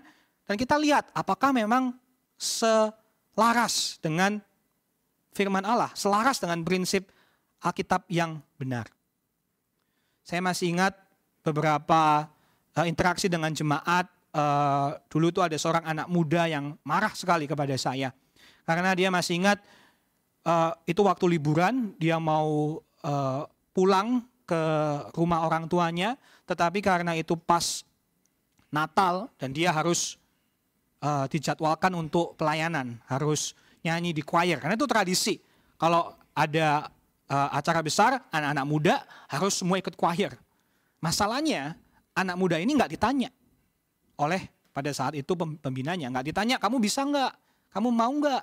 Ada waktu nggak? Nggak, langsung dijadwalkan dan dengan asumsi anak ini pasti oke. Tadi dia sangat marah. Kok seperti itu gereja memperlakukan dia? Hanya demi, oh iya, karena itu tradisi. Karena akhirnya dia merasa kurang diperhatikan, dia merasa hanya dimanfaatkan. Contoh lain, saya masih ingat bicara dengan seorang teman yang ditekan oleh orang tuanya mengenai pernikahan. Saya kira kenapa? Iya, karena mamanya selalu nanyain dia, kapan kamu punya pacar, kapan kamu menikah, dan lain sebagainya. Dan waktu saya ngomong-ngomong sama dia, saya lupa pertama kali saya bicara seperti apa persisnya, tapi saya bilang saya mau bagi ayat sama kamu nih, boleh nggak? Langsung dia potong saya. Udahlah kok, aku udah tahu kok mau ngomong apa. Itu kan Kejadian 1 ayat 28, beranak cuculah dan bertambah banyak. Itu ayat yang sering dipakai sama mama. Jadi menggunakan ayat untuk langsung ini loh. Firman Tuhan bilang kamu harus menikah, begitu ya. Jadi saya melihat banyak hal-hal seperti ini terjadi. Kita harus berani mengevaluasi tradisi mana yang sebetulnya meleset dari hati Allah. Sehingga tradisi-tradisi ini seberapapun baik sebetulnya merusak atau menghancurkan keluarga, hubungan dengan sanak saudara dan seterusnya. Sebaliknya saya mau mengundang, mari kita menemukan tradisi baru mungkin. Yang mengkawinkan keluarga dan gereja. Yang bisa mengharmonisasikan iman Kristen dengan hubungan kita, relasi kita dengan anggota keluarga kita. Dan kalau bisa Bapak Ibu, tradisi itu lebih daripada sekedar, oh ya hari Minggu yuk kita sebagai keluarga ke gereja bareng. Kalau bisa dan lebih daripada itu. Misalnya salah satu kesukaan saya adalah tradisi merayakan tanggal baptis anak. Nah, jadi waktu anaknya mungkin waktu kecil dibaptis, gitu kan, difoto. Waktu dia mulai beranjak dewasa, yang dirayakan ulang tahunnya nggak cuma ulang tahun fisiknya juga, maksudnya ulang tahun natural, tetapi juga ulang tahun tanda kutip ulang tahun spiritual. Ya, jadi kalau pas istilahnya baptism birthday gitu ya, ulang tahun merayakan tanggal baptis gitu ya. Nah pada saat itu semua aktivitas anak yang boleh pilih. Makanannya apa? Anak yang pilih. Jadi Bapak Ibu kalau melakukan ini siap-siap ya, menu makanannya adalah pizza, burger, coklat gitu ya. Tapi nggak apa-apa ya, kolesterol naik dikit ya, mungkin diabetes. Tapi kita intinya adalah kita ini waktu buat anak kita merayakan karya Tuhan di dalam hidupnya. Karya apa? Baptis. Tuh ini apa? Nah disitulah kita bisa menjelaskan lahir baru, kita bisa menjelaskan pentingnya iman dan lain sebagainya. Bahkan mungkin kadonya nggak usah kasih kado yang mewah, kita bisa kasih kado misalnya ada ayat yang dibagikan, kita tunjukkan foto-foto itu dulu kamu waktu dibaptis seperti ini, harapan-harapan masa depan. Jadi itu contoh, ada elemen keluarganya, ulang tahun, kumpul-kumpul, tetapi juga ada elemen iman, yaitu merayakan tentang peristiwa baptisan. Apapun tradisi yang Bapak Ibu ingin bagi, yang penting adalah butuh kesengajaan, butuh hikmat, harus masuk akal ya. Ada konsistensi, dilakukan sesuatu yang sifatnya konsisten. Dan tentu saja perlu input dari seluruh anggota keluarga. Sehingga tradisi nggak cuma sekedar papa mama ngomong apa, tetapi tradisi menjadi sebuah aktivitas bersama. Sehingga anak-anak bisa melihat iman itu penting, keluarga itu penting, dua-duanya bisa menjadi satu lingkup yang indah, yang saling melengkapi, membentuk kita bersama. Pelajaran kedua yang saya petik adalah begini Bapak Ibu. Alasan baik apa? Alasan baik ya, yang kita sering gunakan untuk mengabaikan keluarga kita. Alasan baik apa yang kita sering pakai untuk berkata, sorry ya papa nggak bisa, sorry ya mama nggak bisa datang atau lain sebagainya. Mungkin ada semacam greater good ya, kebaikan yang lebih. Seperti oh ya nggak bisa bantu orang tua karena harus memprioritaskan anak misalnya begitu. Ada pelayanan misalnya, atau demi kesehatan zaman gini kan ya nggak mau datang karena nanti menulari gitu ya. Bisa jadi kita nggak mau memperhatikan karena orang tua kita yang sulit, orang tuanya yang durhaka, bukan anaknya yang durhaka. Jadi kita merasa kita harus buat batasan yang sehat demi menjaga kesehatan mental. Kita merasa udah cukup peduli lah, yang penting kan kasih duit tiap minggu gitu ya, atau tiap bulan gitu ya. Apapun itu Bapak Ibu, saya mendorong kita, ayo kita kembali ke motivasi kita. Ada alasan-alasan yang mungkin masuk akal, alasannya benar-benar baik, tapi pada ujung-ujungnya hanya Bapak Ibu yang tahu, hanya saya yang tahu. Alasannya apa? Dan motivasinya apa? Dan tujuannya apa? Bapak Ibu misalnya mengambil keputusan yang berbeda. Motivasinya apa? Tujuannya apa? Misalnya paling sering kan gini kan ya, kok kamu nggak ada waktu, kurang waktu nih untuk kumpul-kumpul, oh ya sibuk gitu kan ya. Nah pertanyaannya next adalah, mengapa sibuk? Oh kan harus kerja. Tapi Bapak Ibu, pertarungan antara kerja dan keluarga, biasanya yang menang itu kerja. Bukan karena uang loh, belum tentu. Belum tentu karena butuh uang. Tetapi biasanya kalau kamu di kantor, kamu dihargai bukan? Sedangkan di rumah, kamu mungkin dihina. Kalau di kantor banyak bawahan, kamu bisa suruh-suruh. Tapi kalau di rumah, mungkin kamu yang sering disuruh-suruh. Jadi lebih enak di kantor daripada di rumah. Kenapa kok sibuk? Oh ya kan harus cari uang. Harus cari uang kita begini-begini. Nah salah satu dampak positif saya rasa dalam pandemi ini adalah pembatasan sosial membantu kita mengetahui ya seberapa besar biaya hidup yang harus kita keluarkan tanpa adanya biaya jalan-jalan, nge-mall, ngafe. Ternyata kita bisa enjoy juga gitu. Karena sebenarnya Bapak Ibu, biaya hidup itu murah. Biaya pamer itu yang mahal gitu ya. Biaya hidup itu murah. Biaya pamer, oh saya kesini loh, saya ngapain loh. Itu yang mahal. Maksud saya adalah kita dapat hidup baik kok dalam semua level ekonomi. Sehingga apa alasan-alasan yang Bapak Ibu pakai?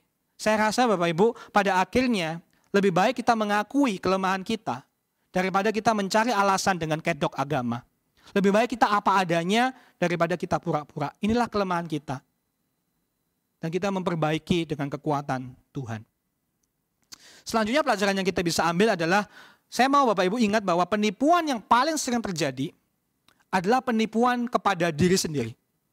Penipuan yang paling sering terjadi adalah menipu diri sendiri.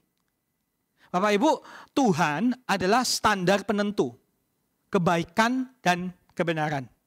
Maka namanya ada perintah Allah, bukan? Tetapi sebagai orang berdosa, kita tuh bisa menipu diri sendiri dengan menentukan apa yang baik dan benar sesuai dengan versi kita. Kita itu mau dianggap sebagai pasangan yang baik, kita mau dianggap orang tua yang baik oleh dunia, dan tentu saja oleh diri kita sendiri. Tapi kita nggak suka perintah Tuhan. Makanya kita membuat aturan main sendiri, yang kita rasa udah cukup baik kok. Nggak usah ikut Tuhan, yang penting caraku ini udah baik kok. Jadi kita sebetulnya menipu diri sendiri. Misalnya contoh ya, kita berkata sudah mendidik anak, tetapi anak kita parkirkan di depan TV. Kita mendidik anak tapi kita mengandalkan gadget. Atau Anda seorang suami, Anda mengasihi istri dengan cara membelikan berbagai macam barang yang dia mau. Tetapi kita kurang mendengarkan, dia kurang mendengarkan keluh kesah pergumulan istrinya, tidak mengambil input dari istrinya. Atau kita merawat orang tua kok, kita ajak tinggal di rumah sama kita.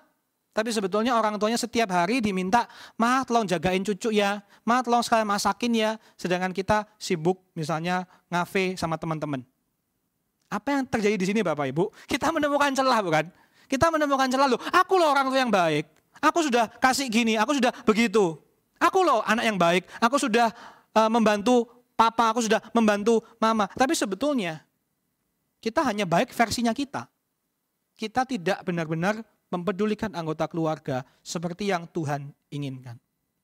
Maka ingat Bapak Ibu sekalian, seberapapun baik aturan manusia, bukanlah substitusi kebenaran Tuhan. Seberapapun baik adat istiadat kita, bahkan yang berhubungan dengan pelayanan sekalipun, bukanlah siasat untuk menggantikan kebenaran Tuhan. Apa yang terjadi kalau istri-istri serius mentaati Tuhan dengan tunduk kepada suami seperti seharusnya di dalam Tuhan? Apa yang terjadi kalau suami-suami serius mentaati Tuhan dengan mengasihi istri dan berkorban baginya? Apa yang terjadi kalau anak-anak serius mentaati Tuhan dengan mentaati orang tua dalam segala hal? Apa yang terjadi kalau bapak-bapak dan ibu-ibu serius mentaati perintah Tuhan dengan menjaga hati anak-anaknya supaya jangan tawar hatinya? Mari kita kembali kepada firman Tuhan, perintah Tuhan yang jelas. Cara kita mungkin baik, tapi Tuhan tahu cara yang terbaik. Cara kita mungkin terasa benar, tapi firman Allah lah yang menjadi penentu kebenaran segalanya. Mari jangan kita menipu diri sendiri. Karena kalau menipu diri sendiri terus kita akan telat, bisa jadi kita akan kelewat batas. Bisa jadi kita malah membiarkan dosa berlalu, memakai kedok agama. Dan yang terakhir Bapak Ibu, mau bagikan cerita ini. Kalau di Indonesia misalnya Bapak Ibu lupa ya sama istri ulang tahun, tanggal ulang tahunnya lupa, apa yang terjadi? Ulang tahunnya lupa, nggak ngapa-ngapain ya, kemungkinan sang istri akan sewot gitu ya. Mungkin Bapak akan didiemin gitu ya, seharian didiemin, bingung ini kenapa kok istri saya biasanya baik kok hari ini sewot, menyebalkan dan selain sebagainya. Kan mungkin didiemin aja gitu sampai kita sadar sendiri, oh ya lupa gitu. Oh ternyata hari ini kamu ulang tahun gitu. Saya kira ada apa. Jadi kalau misalnya lupa ulang tahun ya mungkin kita akan berantem dikit lah gitu ya, atau serius ya. Tetapi tidak demikian, ada sebuah tradisi katanya di negara Samoa, yaitu itu sebelah timurnya Australia. Kalau Bapak Ibu sampai lupa, kalau bapak-bapak suami-suami sampai melupakan tanggal ulang tahun istri, itu ilegal. Bapak Ibu bisa kena tilang, bahkan bisa dimasukkan penjara. Jadi bayangkan kalau lupa ulang tahun istri dan ketahuan, ditangkap polisi, dimasukkan penjara. Saya nggak tahu kalau diaplikasikan di sini berapa banyak tilang yang kita dapat, berapa lama kita di penjara gitu ya. Nah, terlepas dari benar apa enggaknya, saya rasa menarik ya bisa ada tradisi seperti ini. Untuk mengajarkan kita begini Bapak Ibu, ada tempat untuk aturan eksternal ya, tradisi adat istiadat, ada tempat untuk itu. Tetapi pada akhirnya yang paling penting adalah pembinaan hati kita. Pada akhirnya bagaimana sih hati kita kepada Tuhan dan kepada anggota keluarga kita. Maka saya mau mengakhiri dengan kalimat ini. Bapak Ibu, jika Tuhan penting bagimu, maka kamu Bapak Ibu akan menemukan jalannya. Tetapi juga jika Tuhan tidak penting, engkau akan menemukan alasannya. Sekali lagi, jika Tuhan itu penting, firman Tuhan itu penting, maka kita akan menemukan jalannya. Jalan untuk mengasihi anggota keluarga kita, mempedulikan mereka yang terlantar. Pasti cari jalan karena Tuhan penting. Tetapi kalau Tuhan nggak penting, yang kita temukan alasan demi alasan, bahkan dosa pun kita anggap kebaikan. Mari kita kembali melihat kepada Tuhan. Tidak ada celah buat kita nggak peduli. Kasihlah Tuhan, kasihlah sesamamu, khususnya keluargamu. Amin. Mari kita berdoa. Tuhan, terima kasih untuk firman-Mu hari ini yang mengingatkan kami dengan begitu keras bahwa tidak ada celah untuk kami bisa melupakan, menelantarkan keluarga kami. Tolong kami ya Tuhan untuk bisa serius mentaati firman-Mu yang sebetulnya very simple, sangat jelas, sangat sederhana. Untuk memedulikan anggota keluarga kami. Tentu bentuknya akan berbeda-beda, keluarga demi keluarga. Tetapi tolonglah kami untuk tidak menipu diri kami sendiri dan mencoba cari siasat, cari celah, cari loophole. Sehingga kami boleh mengasihi dengan usaha yang minimal atau menghindari bahkan kewajiban kami, perintah Tuhan ini yang mulia. Tolong kami ya Tuhan untuk terus melihat kepada Kristus, terus membina hati kami, sehingga hati kami dekat kepadamu. Bukan dipenuhi dengan tangan yang bersih tapi hati yang kotor. Tapi sebaliknya biarlah tangan kami terus dipakai untuk kerajaan Allah. Tangan kami yang kotor karena bekerja keras untuk Engkau dan untuk khususnya untuk keluarga kami. Mampukan kami ya Tuhan untuk bisa mentaati firman-Mu hari ini dan bersuka cita atas anugerah keluarga yang Tuhan berikan di sekitar kami. Inilah doa kami. Di dalam nama Tuhan Yesus Kristus kami sudah berdoa dan mengucap syukur. Amin. Tuhan Yesus memberkati. Saudara, kita akan mempersiapkan diri untuk memberikan persembahan.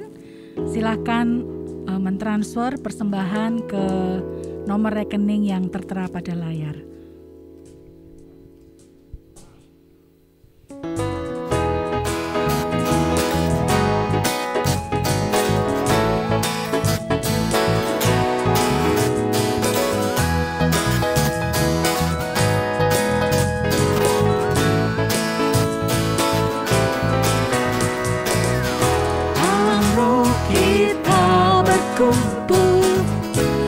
Ada pengertian bersama, ini janji yang Dia berikan, bersatu di dalamnya. Dalam Yesus ada kasih, roti hidup Dia berikan, ini janji yang Dia berikan, bersatu di dalamnya. Kami memuji-Mu Tuhan, berkat dan kasih-Mu nyata. Dalam-Mu kami dapatkan hidup, damai selamanya. Sama hidup kami rindu, satu dalam Roh-Mu Tuhan. Kami percaya berkat-Mu tetap selamanya.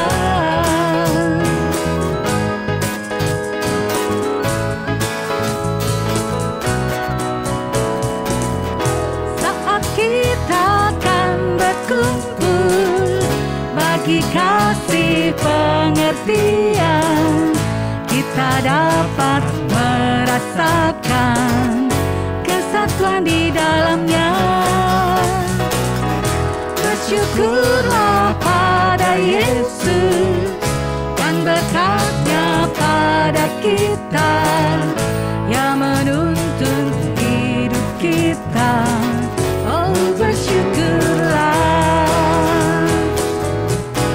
Kami memuji-Mu Tuhan, berkat dan kasih-Mu nyata. Dalam-Mu kami dapatkan hidup, damai selamanya.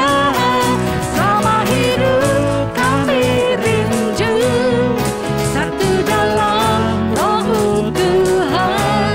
Kami percaya berkat-Mu tetap selamanya. Kami percaya berkat-Mu tetap selamanya. Kami percaya berkat-Mu tetap selamanya.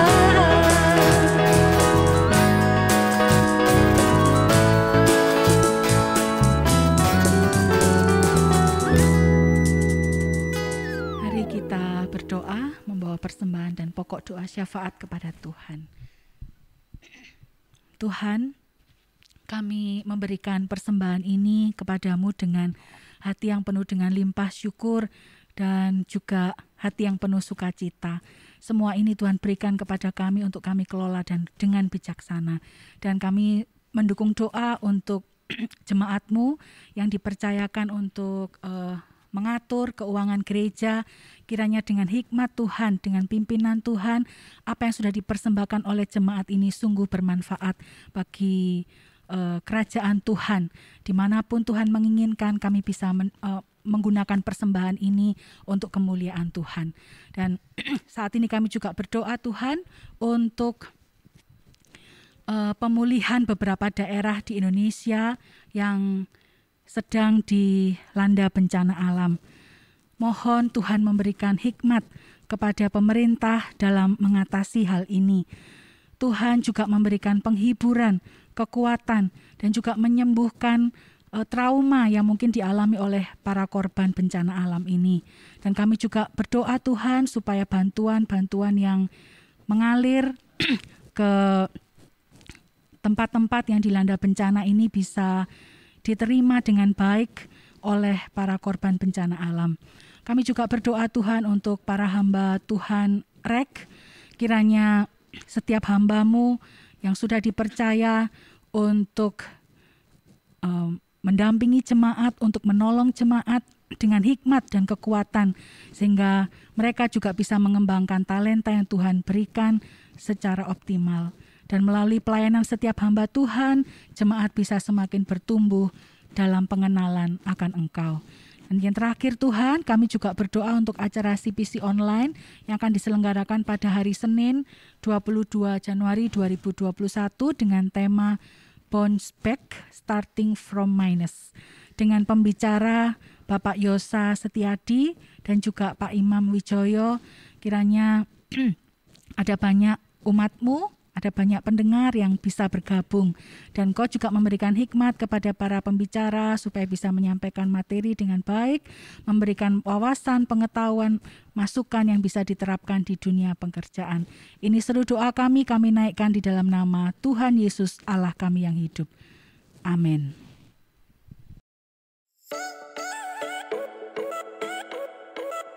Halo jemaat sekalian, senang sekali Anda bergabung dalam Tele Ibadah REK. This is our church, this is our home. Kami mengucapkan selamat datang bagi Anda yang baru bergabung hari ini. REK adalah gereja yang tepat bagi Anda yang peduli dengan care, teaching, dan mission. Jika Anda ingin mengenal REK secara lebih mendalam atau terhubung dalam komunitas tertentu di REK, kami mengundang Anda untuk bergabung dalam Zoom meeting seusai ibadah ini. Selamat bagi Anda yang berulang tahun di minggu ini. Kiranya kasih, iman, dan pengharapan Anda semakin dikuatkan di dalam Kristus melalui topangan Roh Kudus.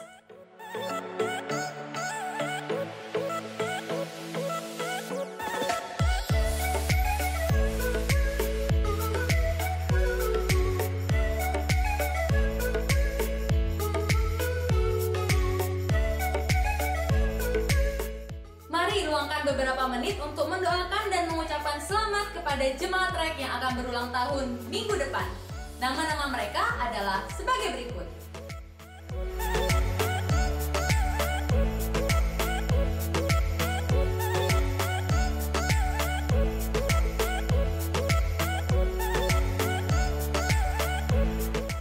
Bergabunglah bersama Discipleship Group di setiap gereja lokal. Catat hari dan waktunya. Di tengah pandemi ini, mari kita bersama-sama bersekutu dan bertumbuh dengan sesama. Teman-teman muda, ayo bergabung dalam persekutuan online remaja dan pemuda. Info link, silahkan menghubungi kontak berikut ini. Kita bersyukur karena oleh kemurahan Allah Tritunggal dan melalui dukungan doa dan dana dari Anda, proyek renovasi gereja REK Nginden terus menunjukkan perkembangan. Mari kita tuntaskan apa yang sudah kita kerjakan. Silakan transfer dukungan Anda ke rekening berikut ini. Jangan lupa untuk menambahkan angka 9 pada digit terakhir.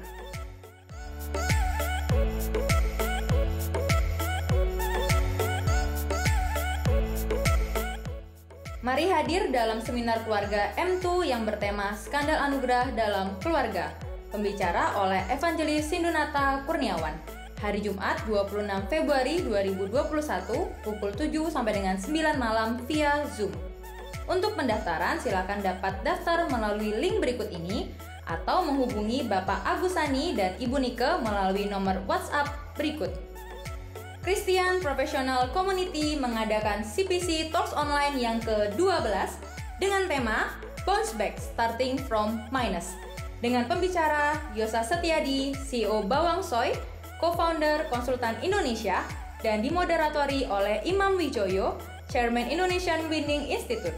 Acara diadakan Senin 22 Februari 2021 pukul 6.30 malam via Zoom. Acara ini gratis, maka segera daftarkan diri Anda ke link ini atau menghubungi kontak person di bawah ini.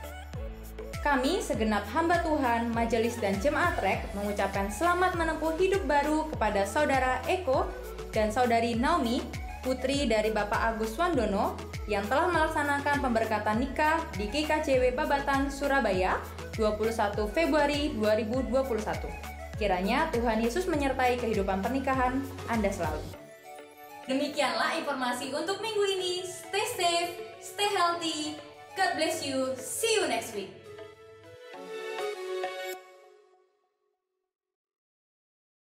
Saya mengajak setiap kita untuk bangkit berdiri. Kita akan mengakhiri ibadah pada hari ini, doksologi.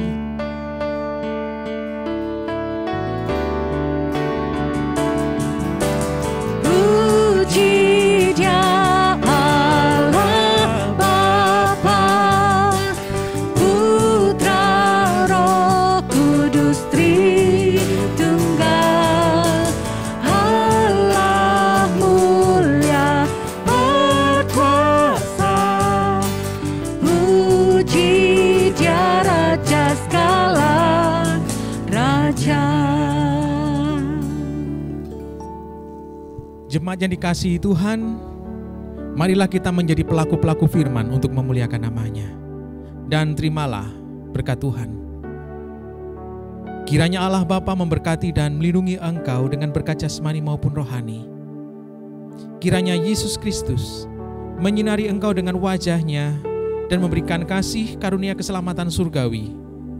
Dan kiranya Allah Roh Kudus menghadapkan wajah-Nya kepadamu dan memberikan penyertaan penghiburan sejati selama-lamanya sampai Kristus datang yang kedua kali. Dan terimalah semua berkat-berkat itu hanya di dalam nama Yesus Kristus. Amin. Jemaat dipersilakan duduk kembali. Tuhan Yesus memberkati kita. Silakan mengambil waktu teduh.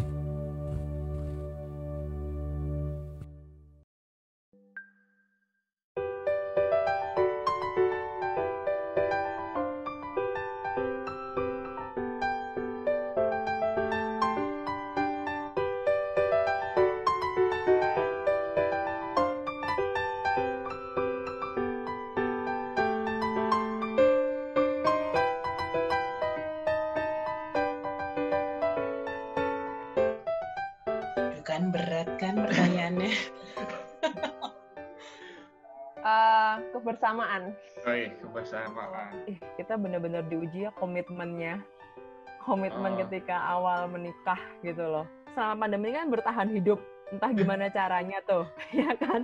Jadi banyak menyadari bahwa aku bisa nih ternyata kayak gini ya. Bisa masak ternyata kayak gitu loh. Oh bisa buat kue nih ternyata. Oh ternyata bisa buat hampers nih ternyata. Oh gitu ya gitu. Sama suami itu jadi kayak sebenarnya ada banyak hal banget sih yang suka dukanya banyak banget, dan itu bener-bener saling mengenal kali ya. Jadi mengenal diriku sendiri, mengenal suami juga semakin mengenal gitu. Pastinya nilai kebersamaan ya Pak. Oh iya. Dan time together. Oh, kebersamaan gitu ya.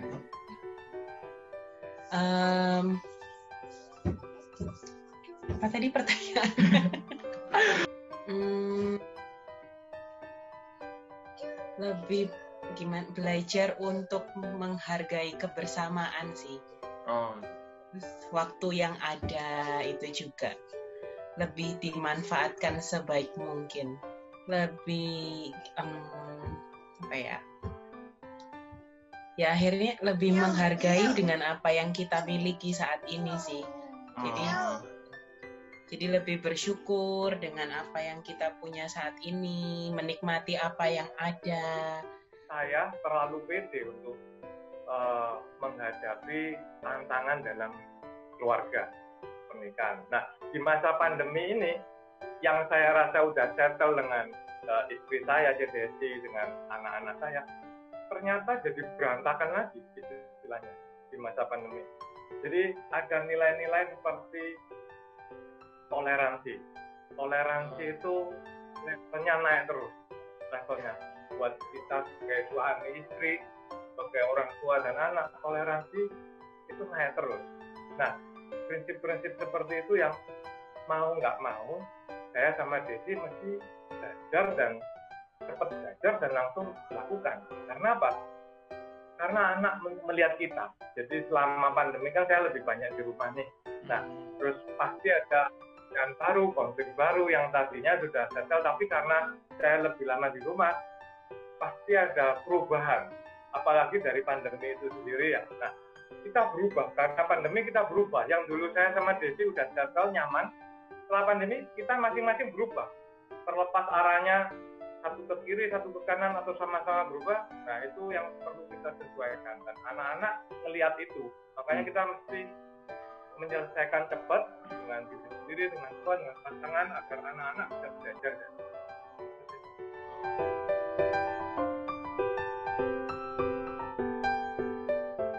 Kita coba ngobrol bener-bener heart to heart malam ketika anak sudah tidur, jadi bener-bener sebenarnya ada apa sih sama kita kok kayak gini gitu kan. Kita di awal pandemi pasti berantakan, terutama anak-anak Zoom nih ya, yang berkesan itu adalah lebih tepatnya kita nggak ngapa-ngapain. Makan bersama, Pak. Makan bersama. Awal-awal ya itu kita tuh jarang banget teleponan dulu waktu sebelum pandemi. Beberapa waktu lalu, waktu itu pas pandemi awal-awal, kita tuh sering video call kayak gitu. Karena kan juga banyak yang WFH kan, kayak gitu. Saudara-saudara juga banyak yang WFH. Terus ya itu ada waktu 1 minggu lah setidaknya sekali untuk video call gitu. Meskipun jauh, meskipun nggak jarang ketemu, tapi bisa ketemu lewat udara. Ketika Ben waktunya begadang, terus suami udah mulai WFH, WFO gitu. Biasanya nih kerja di kantor tuh kan nggak ada gangguan. Maksudnya ya udah kerja di kantor, tiba-tiba harus bentar, ini dong tolong jagain bentar, aku mandi ya, tolong bentar. Karena kan aku merasa ada partner. Nah sementara dia kok jadi gini ya, kok jadi diricui, dan itu sempet sih membuat kita tuh kayak nangis bareng. Terus akhirnya mencoba mencari ujungnya ini kenapa. Ternyata ya kita menyadari bahwa memang karena pandemi ini kita tuh istilahnya kayak under pressure gitu kan sebenarnya. Dan tanpa kita sadari kenalah orang-orang di sekitar kita. Kalau kita nggak bisa kontrol emosi kita, ngontrol diri kita, akhirnya yang kena ya orang-orang sekitar. Dan dari situ kita coba ngobrol bener-bener heart to heart malam ketika anak sudah tidur, jadi bener-bener sebenarnya ada apa sih sama kita kok kayak gini gitu kan. Corona ini ngefek banget gitu loh, kayak tanpa kita sadari menekan kita dalam pekerjaan, terus harus merubah kebiasaan kerja yang di kantor baik-baik aja tiba-tiba harus di rumah, plus anak dan istri gitu kan ya. Aku juga yang biasanya aku nih orang lapangan kali ya, karena biasa ngelesin sana kemari, terus tiba-tiba harus karena habis melahirkan, jadi kayak harus di kamar ngurusin anak, terus ketemunya sama anak lagi, rutinitasnya udah bangun, terus ngasih susu gitu-gitu kan. Jadi kayak akunya juga beradaptasinya luar biasa sih gitu loh. Dia juga beradaptasinya luar biasa, jadi kayak pokoknya sampai nangis bareng, akhirnya doa bareng, akhirnya ngobrol, bener-bener gitu deh. Tuh bener, satu malam itu berkesan sekali. Di rumah aja gitu, jadi Natalan di rumah, tahun baru di rumah, barusan Chinese New Year di rumah, Valentine di rumah. Itu berkesan banget sih. Kita akhirnya photoshoot di rumah waktu Natal kemarin gitu. Jadi kita set up ruang tamu pakai pohon Natal, terus ngeluarin tendanya Owen, mainannya Owen dikeluarin semua, terus akhirnya kita seragaman pakai piyama untuk mengenang Natal ini kita di rumah aja gitu, untuk mengenang. Bersih-bersih rumah bareng-bareng ya. Selama ini kan biasanya nyapu sendiri, ngepel sendiri. Jadi ada satu momen kita benar-benar siapa yang ngepel, siapa yang nyapu, siapa yang bersih-bersih, ngelap-ngelap, itu kita benar-benar barengan sih. Ya, yang biasanya sekolah kita titipin ya, anak sekolah dititik. Tapi sekarang terutama istri saya ya harus menghadapi satu anak sekolah, yang satunya juga masih kecil, Eben umur 8, dia umur 3. Jadi harus tetap mensupport kebutuhan sekolah di saat yang bersamaan, harus juga mendidik Emily, ngurusin Emily dan rumah tangga. Momen itu tuh awal berantakan, tapi dari situ kita belajar satu hal. Momen yang saya suka itu kita sebagai keluarga mau nggak mau semakin kompak ya, dan momen disiplin. Mumpung pandemi kan kita saya nggak terlalu banyak kerjaan, sepi kerjaannya. Tapi apa yang bisa saya lakukan juga keluarga saya. Selain saya keluarga saya karena saya ada banyak di rumah waktunya, tapi saya juga mau berusaha apa yang saya bisa. Saya menaikkan level disiplinnya anak-anak saya. Dan itu yang membuat saya masa pandemi ternyata kalau kita mau menurut Tuhan, kita mau nyoba, kita juga nggak main puasa dengan istri, itu ada hal yang luar biasa. Dan Besi mengakuinya juga, iya ya.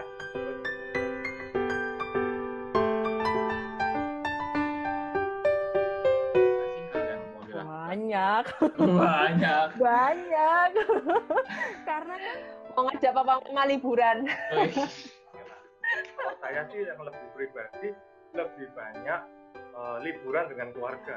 Aduh, kalau setelah corona ini berakhir, terus pengennya tuh ibadah onsite dong, kayak gitu loh.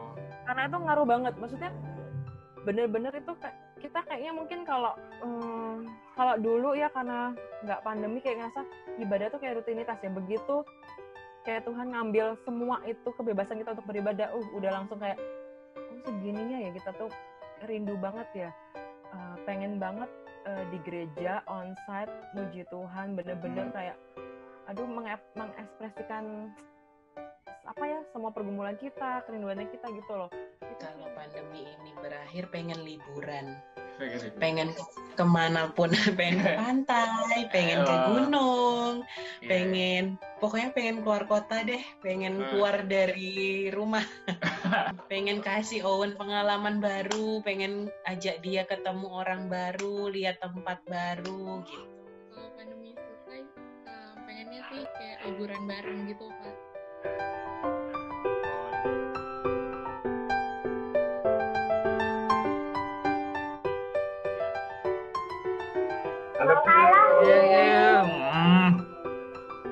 Iya. Thank you Pak Randy. Yuk. Oke, yuk hitung. 1, 2, 3, go. I love you. Siap, mantap. Fani sayang papa mama. Fani tahu bahwa Fani tidak bisa memilih di keluarga seperti apa Fani dilahirkan. Tapi yang Fani tahu bahwa papa mama sayang sama Fani dan papa mama punya cara sendiri untuk mengasihi anak-anak, dan Fani belajar untuk mengasihi mama dengan cara yang seperti mama ajarkan ke Fani. I love you. Thank you. Udah foto ya, udah ke foto ya.